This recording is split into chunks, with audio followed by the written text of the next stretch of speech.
शिवाजी विद्यापीठाच्या institutions innovation council, school of nanoscience and biotechnology आणि school of engineering and technology यांच्या वतीनं विविध व्याख्यानं आयोजित करण्यात येत आहेत. आज मीट द सायंटिस्ट या उपक्रमाअंतर्गत ऑपरेशन सिंदूर आणि आत्मनिर्भर भारत या विषयावर व्याख्यान आयोजित करण्यात आलं होतं. यामध्ये पुण्याच्या संरक्षण संशोधन आणि विकास संस्थेचे निवृत्त समूह संचालक काशीनाथ देवधर यांनी मार्गदर्शन केलं. कार्यक्रमाच्या अध्यक्षस्थानी प्रभारी कुलगुरू डॉक्टर ज्योती जाधव होत्या.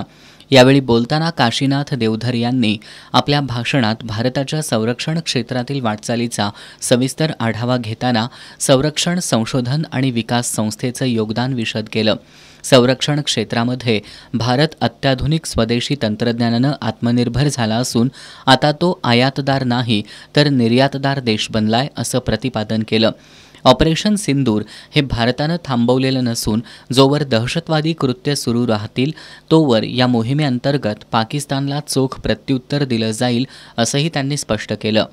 अध्यक्षीय मनोगतात कुलगुरू डॉक्टर ज्योती जाधव यांनी देवधर यांच्या व्याख्यानामुळे विद्यार्थ्यांच्या मनात देशाभिमानाची ठिणगी निश्चितपणे प्रज्वलित होईल असा विश्वास व्यक्त केला.